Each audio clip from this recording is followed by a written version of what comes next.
Happy birthday, anak! Anong wish mo sa birthday mo? Ang wish ko, sana magka-tablet na ako para makapaglaro na ako ng Roblox. O sige, pag natulog ka, pagkagising mo, may tablet ka na. Talaga, Nay? Matutulog na ako. Excited na ako. Totoo nga! May tablet na ako! Happy birthday, anak! Ang bilis mo naman lumaki. Teenager ka na agad. Anong wish mo sa birthday mo? Hindi na ako mag-wish ng mga bagay, Nay. Ang wish ko lang sana, maging happy family tayo palagi. O sige, matulog ka ha. Pagkagising mo, matutupad yung wish mo. Opo, Nay. Nay? Nay? Nay? Ba't walang tao dito? Kuya? Ate? Teka, si Kyle ba yun? Lumabas ba sila, nanay? Nay! Kyle? Anong ginagawa mo dito sa labas? Hinahanap ko po sila, nanay. Oh, Kyle! Nandiyan ka lang pala. Balik ka na doon sa bahay. Naghihintay na si nanay. Talaga, ate? Yay! Tita, sama na kayo. Sige, tara. Kyle! Nay, happy family na ba tayo? Oo naman, anak. Yay! Scarlett, anong nangyari sa kanya? Patay na si nanay, pati yung dalawa naming kapatid. Namatay sila nung birthday niya. Kaya tuwing magbe-birthday siya, sila yung hinahanap niya. Grabe pala yung trauma. Anak, malapit na tayo magsama. Talaga, Nay? Sobrang miss ka na namin, Kyle. Excited na kami, Kyle. Excited na rin ako, mga ate, kuya. Ate, makakasama ko na sila, nanay. Matutupad na yung birthday wish ko. Kyle, kain ka na dito. Celebrate natin yung birthday mo. Kyle, kain na. Sino ba batang yun? Kyle! Kyle, Kyle. Anak, nakita mo ba yung cellphone ng tatay mo? Nilagay ko dun sa loob ng kabaong niya bago siya ilibing. Ha? Ba't mo naman ginawa yun, anak? May mga importante laman dun. Baka sakaling buhay pa siya para matawagan niya ako. Ay, Diyos ko talaga tong batang to.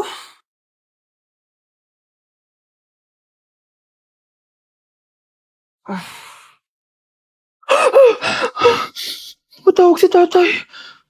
Nay, kailangan natin pumunta sa sementeryo. Tumawag sa akin si tatay. Anak, pwede ba? Wala akong oras makipagbiruan sa'yo. Marami pa ako tatapusin trabaho. Pero Nay, pag di ka pa tumigil, kukunin ko yung cellphone mo. Tay, sumagot ka. Alam kong buhay ka. Sa lahat ng pwede kong makita, ikaw pa talaga. Jessica, tinatawagan ko lang tatay ko. Nababaliw ko na talaga, no? Patay na tatay mo, di ba? Baliw. Hindi, buhay siya. Ito tandaan mo, kapag hindi ka pa tumigil sa kabaliwan mo, susunod ka na sa tatay mo. Sinabihan akong baliw ni Jessica tapos sinaktan niya ako. Totoo naman, di ba? Nabuhay ka. Anak, nabalitaan mo na ba? Ha? Ang alin, Nay? Patay na si Jessica. Natagpuan siyang walang buhay dyan sa may ilog. Ano? Ay, Diyos ko, kawawang bata. Tay, sumagot ka na please. Ikaw! Ikaw ang pumatay sa anak ko! Ano? Siya nga to ng away sa akin eh. Ikaw ang huli niyang kasama. Tandaan mo to. Isusunod kita sa tatay mo. Tay, hindi ko na alam gagawin ko. Sinisisi ako ng nanay ni Cheska sa pagkamatay ng anak niya. Natatakot ako. Anak, yung nanay ni Cheska. Oh, bakit, Nay? Pinatay daw. Binitin sa may puno. Ano? Nakakatakot na dito sa barangay natin, anak. Sinong pumapatay sa kanila? Nay, may tao. Sino po sila? Magandang araw po. Ako po si Detective Jason. Ako ang may hawak sa investigation case sa pagkamatay ni Cheska at ng kanyang nanay. Bakit kayo nandito? Dahil dito.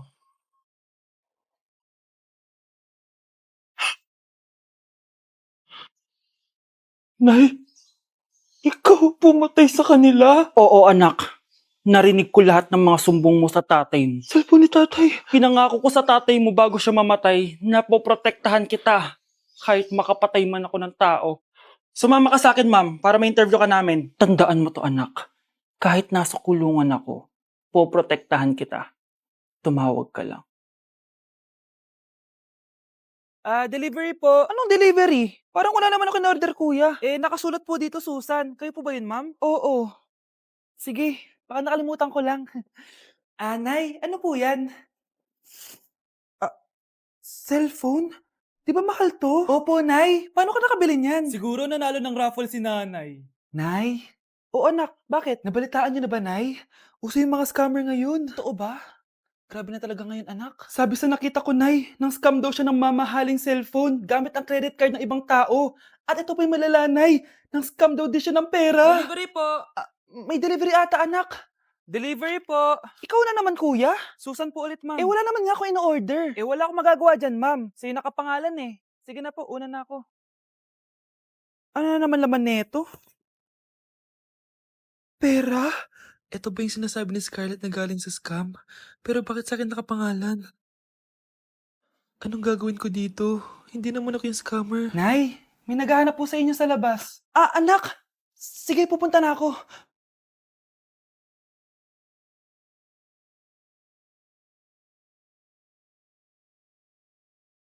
Hello po. Ano pong kailangan nila? Kayo po ba si Susan, ma'am? May natanggap po kasi akong report na kayo daw po nangi-scam. Scammer? Hindi ako scammer, Ma'am, sa'yo nakapangalan ng mga parcel. Kaya sumama ka na sa amin. Hindi nga ako scammer! Ikukulong ka na namin. Huwag niyo ko ikulong! Hindi ako scammer! Itigil niyo na yan! Hindi si nanay ang scammer. Pero nasa bahay na to, ang totoong scammer. Nay, eto na po yung pagkain ni tatay. Thank you, anak. Pwede ba ako pumasok, Nay? Wag na muna, anak. Baka ma-stress yung tatay niyo eh. Sana gumaling na si tatay. Ang tagal niya na kasing paralyzed eh. Sige, Nay. Alis na ako. Mahal, papakainin na kita Naglutuan ka ni Scarlett.